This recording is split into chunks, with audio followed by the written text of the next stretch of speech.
Okay, well, first I'd like to thank the committee for the conference for inviting me to speak. I'm going to tell you about the work that I've been doing, well, I and we have been doing on autovectorization in LLVM, and specifically on the basic block autovectorization path that is now in trunk and will be included in the new release. So I have to get used to not looking here because it's only there.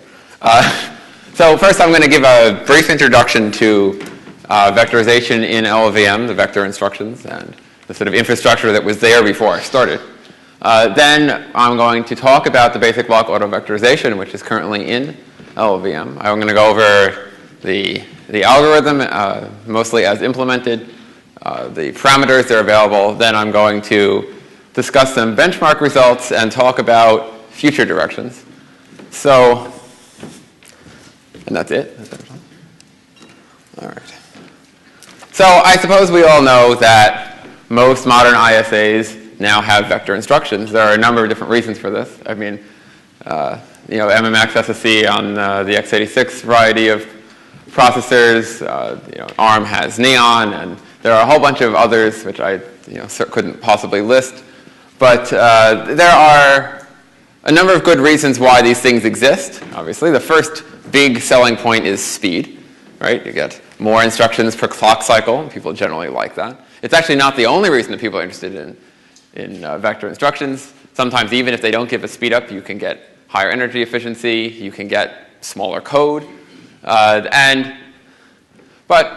above all, people do like these things because they make their programs run faster.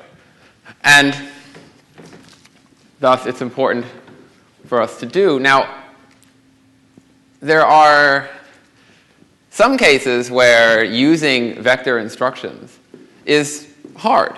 I mean, figuring out how to take an algorithm that you have and use vector instructions is not necessarily straightforward.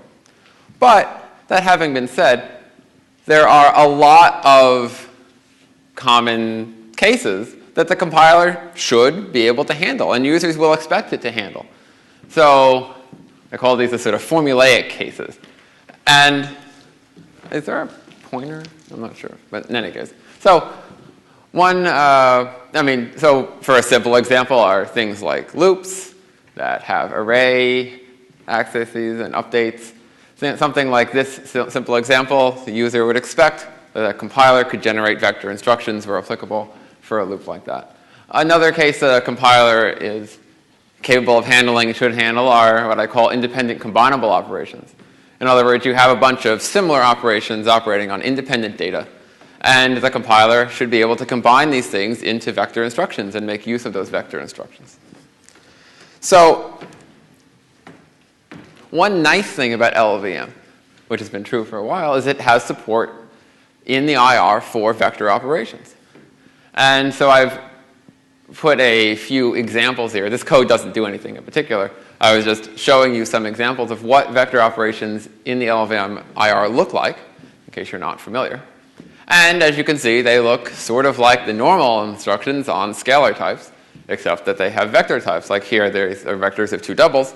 And the really nice thing about LLVM is that these things can be put in a way which is not architecture specific. So you can really think about doing architecture-independent vectorization, which, compared to other frameworks that are available, is a really large benefit.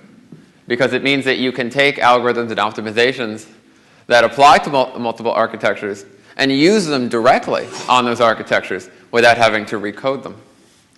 And so you can use vector types in the LLVM IR with just about every instruction. And so here you have your normal loads and stores, multiplies and adds, you can casts. And then there are specific operations like insert element, there are vector shuffles and extracts. So, and putting these together, you can express just about all of the vector operations that you have on modern architectures.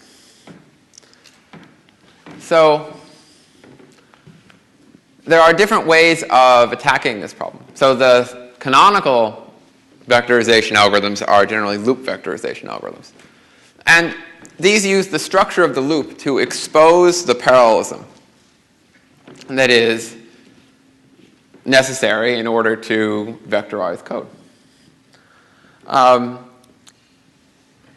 And so one thing that you could think about doing, and that we should think about doing, is having loop vectorization. But when I started on this project, I wanted to pick something that was easy to start with. And so I figured basic block vectorization would be easier. I'm actually not sure that turned out to be exactly true, but and the reason that it's not exactly true is because with loop vectorization, you have a template. And the trick is that you have to recognize these templates, and once you have these templates, you know how to turn them into vectorized code, and you can do so with relatively relatively efficiently. With basic block vectorization, you have a different problem. Basic block vectorization, you just have a bunch of instructions, and you say, which of these instructions can I combine to form vector instructions? And with any kind of non-trivial basic block, the search space for this is really large. And you couldn't possibly have a compiler that went and examined the entire search space and found some sort of optimal solution. I mean, it's, I suppose, like many other problems that you have in compilers, like register allocation, instruction scheduling, and all these things, you can't find the optimal solution. So you have to devise some sort of heuristic or approximation algorithm that will give you a reasonably good answer. And the same thing is true here. So what I'm now going to go through is how the basic block vectorization that we have implemented actually works. And I will say from the beginning that this is, if you look at these problems and you divide up these sort of algorithms into what I call heuristics and approximation algorithms, this is certainly a heuristic. In the sense that I can give you no bound on how close to the optimal answer it is. It's just something that seems to work pretty well. And so I have some pseudocode, which I will attempt to explain. But essentially here, let me go back. Actually, I should go back. Do this first. OK, so the basic block vectorization proceeds in a couple of different stages. And they're sort of what you would expect. The first stage is it looks at the instructions in a basic block and tries to identify instructions that can potentially be paired together to form a vector instruction. This generally means that they have the same type, they're the same operation, and that they're not dependent on each other. Then it goes through and does what I'll call identification of connected pairs, which I'll explain in a minute. It then selects some of those pairs to actually be turned into vector instructions, and then actually does so. And the entire process then repeats in what's essentially a fixed point iteration. And the reason why this is necessary is because generally you're interested in handling vectors that are more than 2 elements wide. And so in order to handle wider vectors, then you make pairs, and then you pair the pairs, and pair the pairs, et cetera. And every ISA that I know of has vector lengths that are powers of 2, so this is fine. And after all of this is done, you end up with vectorized code, which is sort of messy because it's full of shuffles and extra insert elements and extract elements and things like that. And so you then run some instruction simplify passes and GVN, which actually helps a reasonable amount, even though it's expensive. And that cleans everything up and gives you the vectorized code which you expect, hopefully. So let me just go through these in a little bit greater detail. So the first stage is the identification of pairable instructions. And so I should say that the pseudocode for these various stages does not necessarily represent exactly how these things are implemented. This is just to demonstrate what the algorithm does. So here, for instance, you're essentially going through every instruction. For every instruction, you're looking at all the succeeding instructions, and you're saying, is this other instruction doing the same thing? Is it independent of the current instruction? If it is, then we might be able to form a pair. And so I could say, well, what kinds of things can be paired? Well, simple loads and stores can be paired. Binary operations can be paired. Certain intrinsics can be paired. One of the nice things about LLVM is it allows you to put in vectorized intrinsics, which is nice. And it allows you to form them in a standard way based on the scalar ones, which is also nice. Casts can be paired. And I haven't put it up there, but shuffles can be paired. insert and extract element operations can be paired, but only for tracking. You don't actually vectorize those. But this process, especially the process for determining whether loads and stores can be paired, relies on a lot of machinery that LLVM already has. It relies on aliasing analysis, it relies on scalar evolution analysis, and other things. So then the next thing to realize is that not all vectorization is profitable. So generally, most ISAs have vector registers, which are distinct somehow from the scalar registers. So anytime you go about vectorizing code, you first have to say, well, you're going to require some extra instructions to get the data into the vector registers in the way that you need. Then you're going to perform the operations that you want to perform. And then you somehow have to get the data back out of the vector registers and back to its original scalar consumers that were not vectorized. And there's an overhead involved in doing that. So you don't want to take anything that you can possibly vectorize and vectorize it, because you'll actually end up with code that's slower than the original code, because you'll have so much of this packing and unpacking overhead that you wouldn't have gained anything. So the trick to doing this is to make sure that the data that you put into the vector registers stays in those vector registers for as long as possible and gets operated on by as many consecutive vector operations as possible. And that's how you actually extract speed up from vectorization. So, so the next thing the algorithm does is it computes what I'll call connected pairs. So first you look at these pairs and you say, okay, these are two instructions. I could pair them. You know, they could be part of a vector instruction. But then, so now you have all these pairs. And then you want to say, well, are the outputs from one pair the inputs to another pair? And if that's true, then you say, okay, these pairs are connected. And what that corresponds to is when you actually vectorize, that means that the vector output from this one vector instruction would be the vector input to another vector instruction, which is exactly what you need in order to have profitable vectorization. So you compute which pairs are connected to other pairs. Then comes the important part of the algorithm, which is actually selecting which pairs to vectorize. So a particular instruction can be and probably will be part of many potential pairs.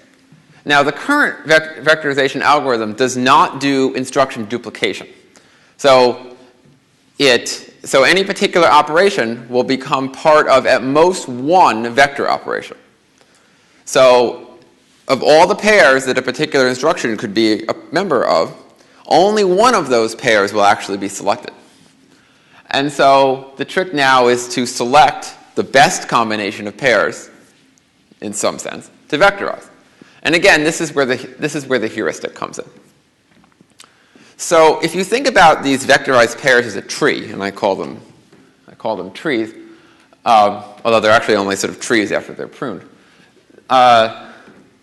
You want to form a tree based on these connected pairs. And this is what the algorithm does. So first it goes through every instruction that's part of one of these potential candidate pairs. And it says, okay, I'm going to try and vectorize this particular instruction. And it looks for the other, and it looks at all the pairs of which it's a part. And then it takes all the pairs that are connected to that pair and sort of adds them into this tree. And then looks at all those pairs and takes all the pairs that those are connected to and adds them into this tree. And so it builds up this big tree. It then has to prune the tree, which I'll explain on the next slide. And if this tree it meets a depth requirement and is the largest such tree for this instruction so far, then it picks it. It says that's the best tree of pairings that I can have. And when it's done all this and has the best tree, hopefully it's found one, but it may not find any that meet the depth and size requirement, then it adds all those pairs to the list of selected pairs for vectorization. And it has to remove all the candidate pairs that share instructions with the pairs that were actually selected. Because again, this is an artifact of the way it's implemented, but it's a reasonable approximation where each instruction ends up as part of at most one vector operation. All right. So I want to explain a little bit more of this comment about building this tree. So here's my simple example. So here you have the original tree, which is on the left, and the pruned tree is on the right. So first it built up this tree. It started with one pair, and it said, okay, well, the outputs of that pair are somehow the inputs of its two child pairs, and so on for the next one. And so here you might say, so the depth of this tree would be, say, 3, because it's 3 deep. And the size of the tree would be 5. But it has to be pruned. And the reason that it has to be pruned in this case is because there are two pairings in here that share the same instruction, in this case it's this K2 instruction. And that's not allowed. So it goes through and it does it in a breadth-first way. So it will select the top one and then the next two, and then by the time it gets down to there, that one down there has to be removed, and so you end up with the pruned tree, which has no self-conflicts. So this is the simplest type of conflict that has to be eliminated, but there's a more serious one. Let me provide an example. So this actually came from a real case, and I'll just describe it simply, which is that you can have what I call non-trivial pairing-induced dependencies. And that means that even though the individual instructions don't have any kind of dependency cycle, when you collect pairs in this way to vectorize, you can end up creating a dependency cycle. In other words, the vector instructions that you wanted to form out of these pairs could have a cyclic dependency. And so here in this example, I show on each line there's two instructions that the algorithm wants to pair, and then I've noted the dependencies of these instructions. And if you go through these, you see, so for instance, in the bottom line here, this mol97 instruction depends on mol95, which is in the line above, and that one, mol95, doesn't really depend on any of these other things, but the one that it wants to be paired with, mol88, depends on one from the previous line.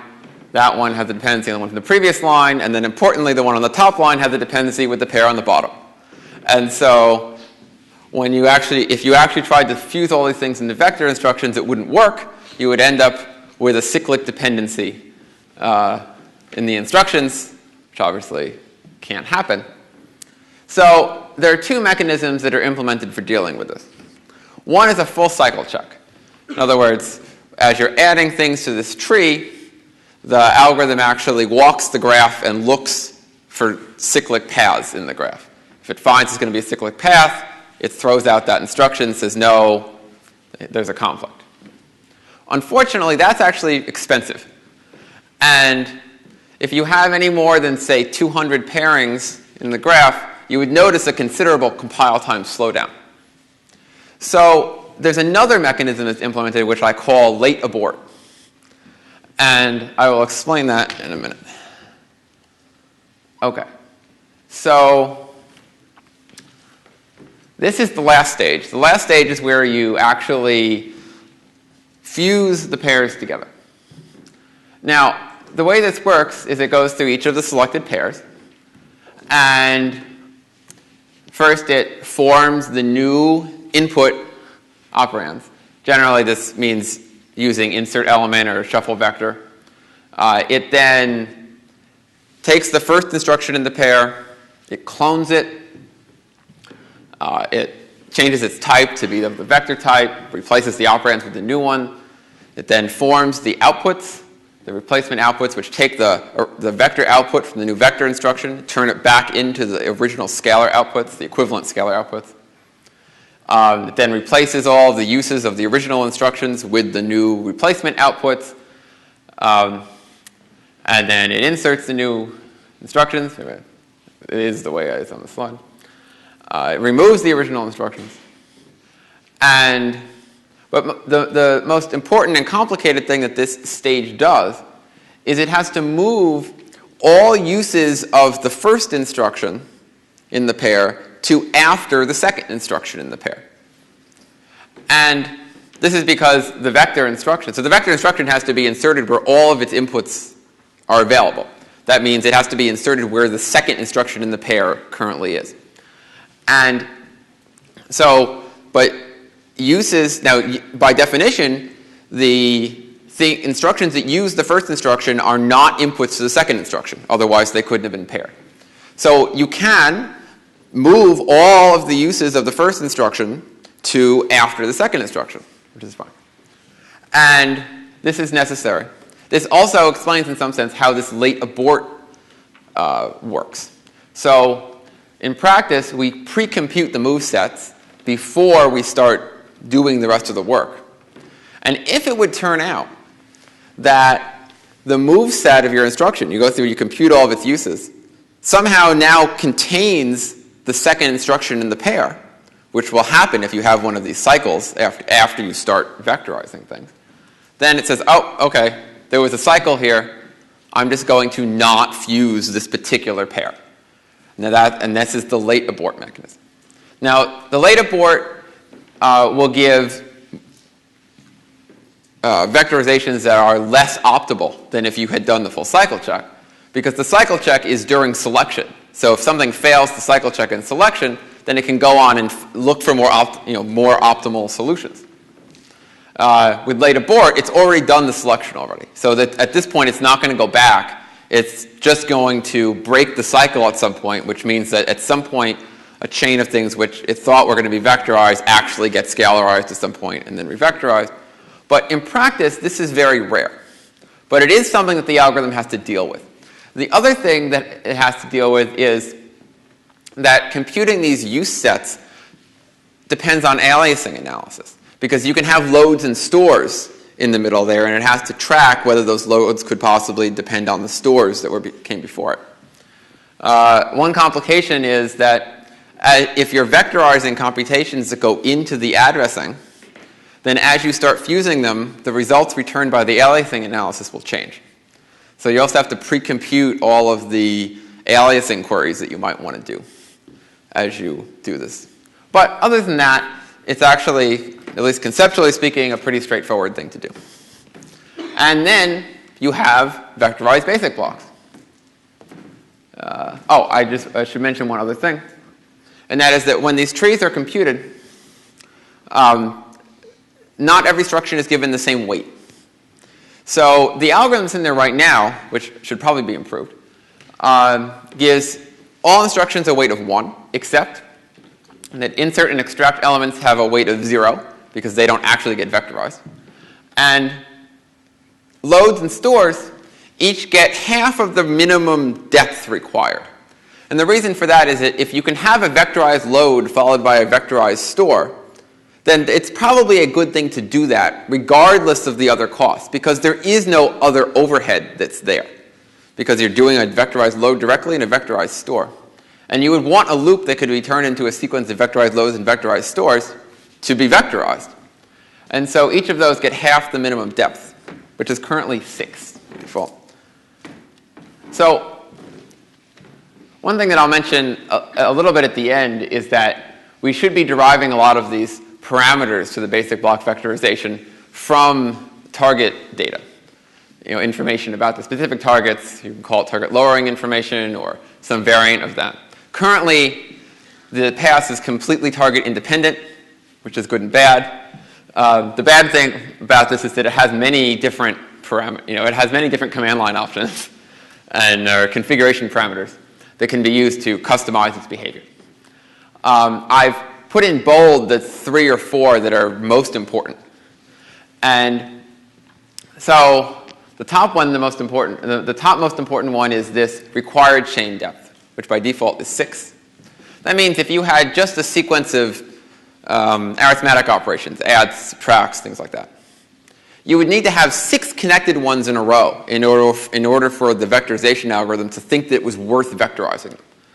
And the reason for that is that it's just based on an estimate of what I think, whatever that's worth.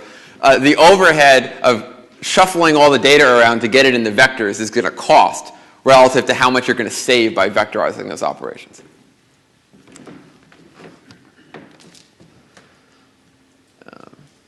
Okay, so there are other cutoffs that are important. So there's a search limit, which is currently 400 instructions. That's given the first instruction. How many instructions farther down will it search to find pairs, to find instructions that it might pair with the first instruction? There's an option that's called splat breaks chain. That means if you have two instruction pairs, generally it considers them to be connected if both instructions in the second pair use any output from instructions in the first pair. Could be the same output, which is like a vector splat operation. If you don't want those things to be considered connected, because for some reason your ISA can't efficiently do a splat operation, or on some ISAs, some vector splat operations can actually be combined with the arithmetic operations, so they're free.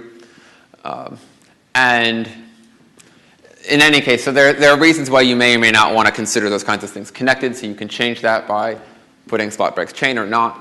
Okay, so here's another, this is the second most important, actually this is probably the most important parameter, which is how big are the vector registers. The default is 128 bits. If you have vector registers that are bigger or smaller than that, then you should certainly change that.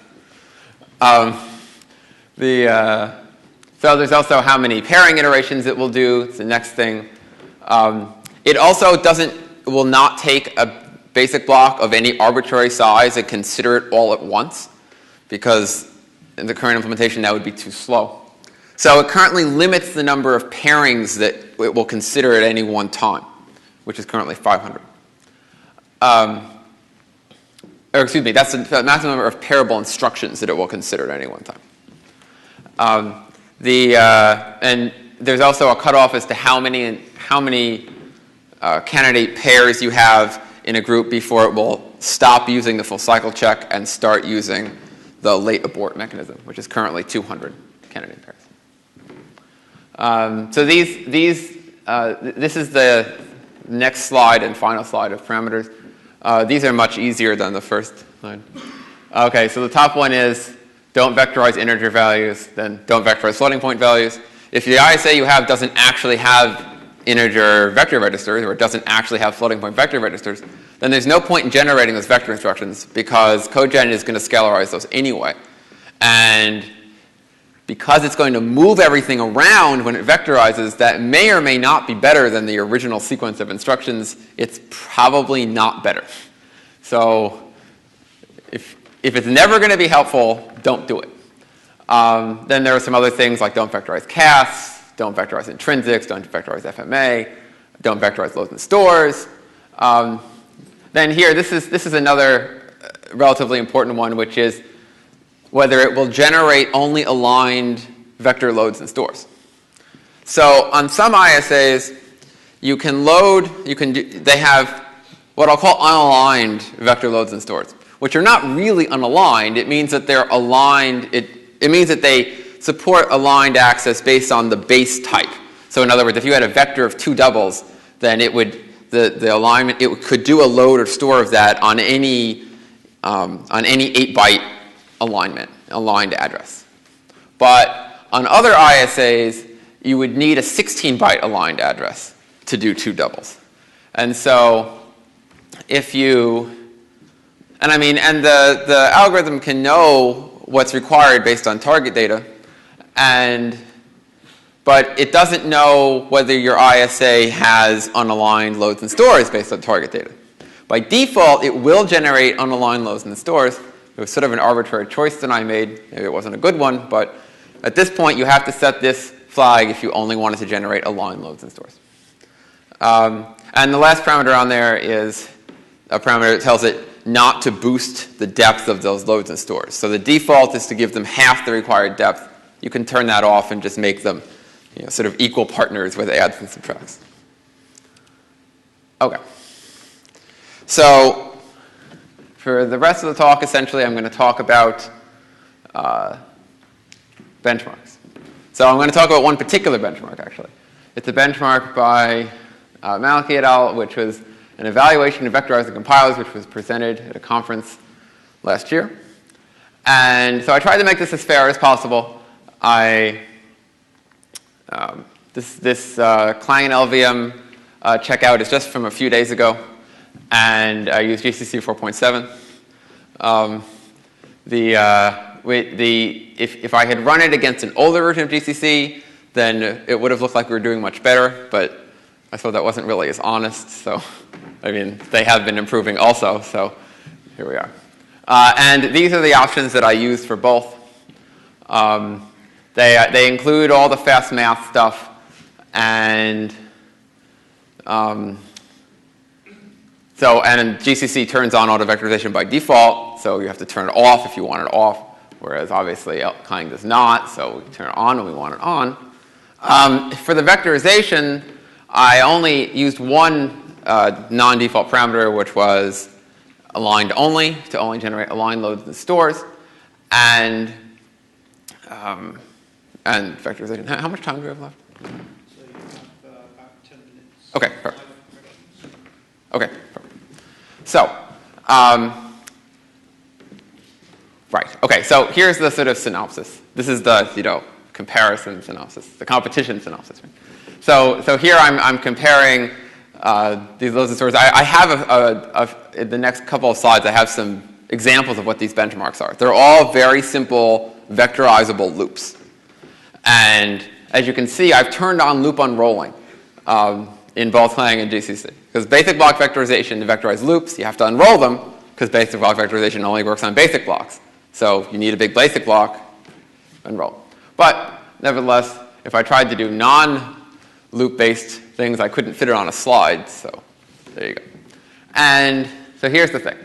So I'm going to skip down to the bottom and say without vectorization, if you turn off vectorization, then for this benchmark, which consists of about 150 different tests, GCC and Clang LLVM are essentially on par. So Clang LLVM beat GCC in 72 of the tests, and GCC beat LLVM Clang by 79 of the tests. But a large number, so that was by less than 1% in 15 of the cases for LLVM and Clang, and it was less than 1% in 24 of the cases by GCC. So essentially, they're the same. One way or the other. All right. But if you turn autovectorization on, then GCC does much better. And it was you get a faster result in 108 of the cases, as opposed to us. We only get 43 of the cases. So let me show you what some of these things are. So here's a very simple test. And the timings are, the timings are a bit arbitrary, right? Because it just depends on how many loop iterations you do. But so here's an example. Both vectorizers can do this just fine. The original time, so actually LLVM and Clang gave us did slightly better code gen for this than GCC. And after vectorization, we're essentially the same as far as timing goes. All these times are in seconds, but as I said, the numbers are sort of arbitrary. Here's another example where essentially it's a very simple loop. You unroll it, both vectorizers can vectorize it just fine. And not much to say. Again, LLVM and Clang has slightly better code generation in both cases. So here's a more interesting example. And I'm showing the cases where we do well first, just so that's clear. So here, GCC can bring the time from 6.34 seconds down to 6.01. So it is doing some vectorization of this loop, but we do better. We bring the time down to 4.24. So it's a significant improvement. And I should say that this is one of the benefits of doing basic block vectorization, is that it's completely general. So if it can find something good to do, it will do it. It doesn't rely on finding specific templates that it knows about in order to vectorize. To be fair, GCC also has basic block vectorization, which is probably how it extracted some speed up here. But whatever we're doing is better. So good. So here's another nice case where we do better. And again, so here, GCC was essentially able to do nothing for this loop. But with unrolling and basic block vectorization, we were able to extract a significant speedup. I mean, it's nowhere near a perfect speedup, but it's significant. It went from 11.3 seconds down to 9 seconds. And again, here, the same is true. Actually, with vectorization turned on, GCC did slightly worse cogeneration for this. I'm not sure why. And we were able to get a speed up on this nested loop. OK, so enough with the cheerleading for us. Now I'm going to discuss 3 cases where we need some improvement. So here's an example. And as you can see, GCC gets an almost perfect speed up on this loop. And we can't do anything with it. Well, why? Well, essentially because it's more than one basic block. There's an if statement in there. And aside from the fact it's also a reduction, but the main thing that kills us here is the if statement. In fact, anytime you have a loop like this with an if statement, the basic block vectorization essentially can't do anything with it. Because within each little basic block, it doesn't really see anything to do. It only sees one operation in this case. So we'll have to do something else. Next example where we can't do anything is cases where you need to interchange the loops. So in this case, we would be able to vectorize this really well if you interchange the loops. But right now they're in the wrong order. So unrolling doesn't really give you anything, because it just gives you axes that are really far apart in the iteration space. So again, GCC interchanges the loops. It gets an almost perfect speed up on this, whereas we don't do anything. And the third case where we need to do better is in reductions. So again, you unroll this loop. Basic block vectorization sees a chain of dependent operations. You're taking this sum and you're just adding to it. So basic block vectorization doesn't see any independent operations that it can pair. And we need to think about how we can do a better job here. But again, GCC gets a significant speed up here, and we can't do anything with it with the current algorithm. OK, so here's my summary. Based on these benchmarks, which are pretty simple, but I think show the core things that we need to work on in this regime. One is that we need improvements where loop interchange is required. We need reasoning over multiple basic blocks. In other words, the ability to handle if statements inside the loop. And we need work on reductions. And here's some more. This is some more good news, bad news. So the good news is that the heuristic actually is pretty conservative. That's in the basic block vectorization and rarely does something that's bad. So in this case, out of the 150 tests, only 6 showed a performance degradation, and only 3 of those were more than 2%. GCC actually was sort of worse by that metric, depending on how you count, because there a performance degradation on 14 tests, and all of them were more than 2%. In fact, some of them were quite large, like factors of 2.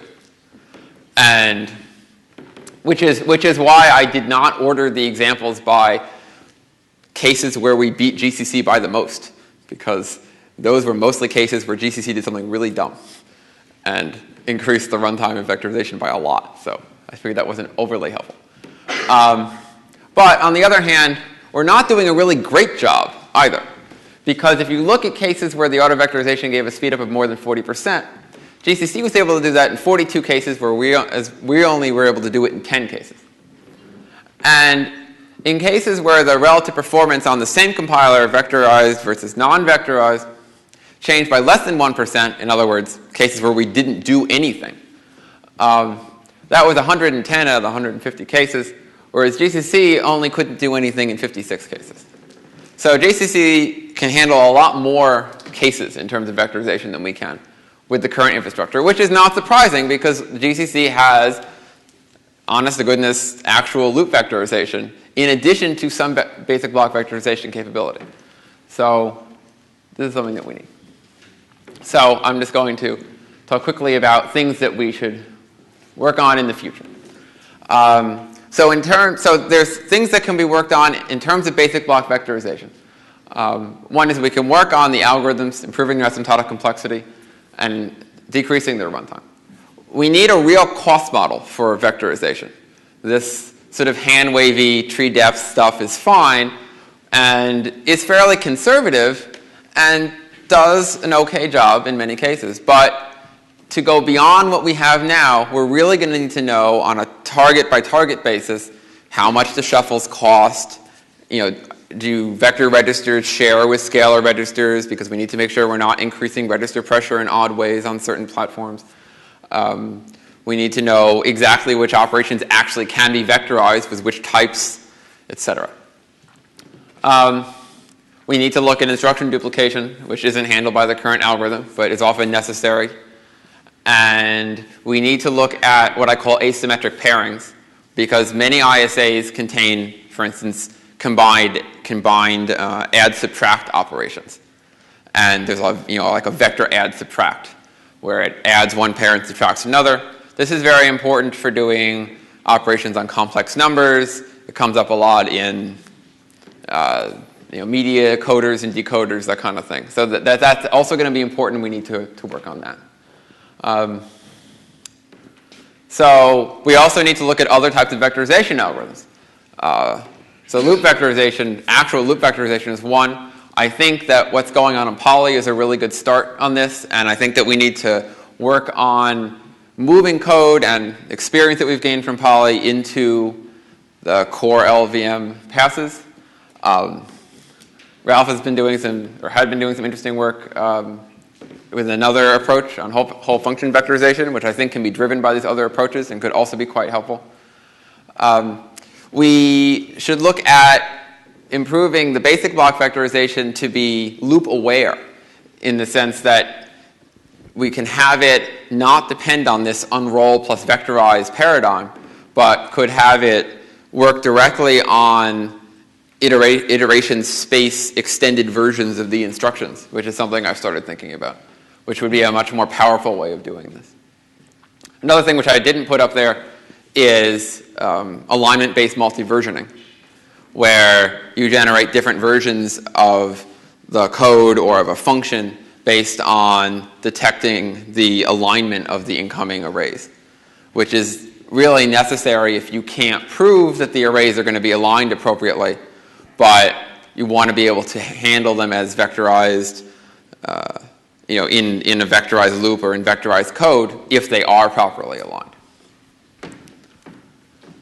And so I think I'm out of time, so I'm going to skip the conclusion, but we have an auto-vectorizing compiler now, so this is good.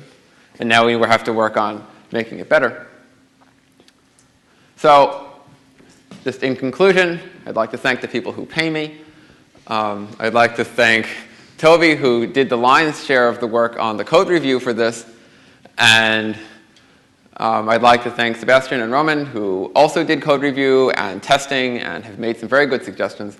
I'd like to thank all the other code reviewers. There are actually many people who reviewed the code for this. It was very nice to have a relatively large group of people who were looking at it, because there were a lot of things that were caught and a lot of good suggestions that came out of that.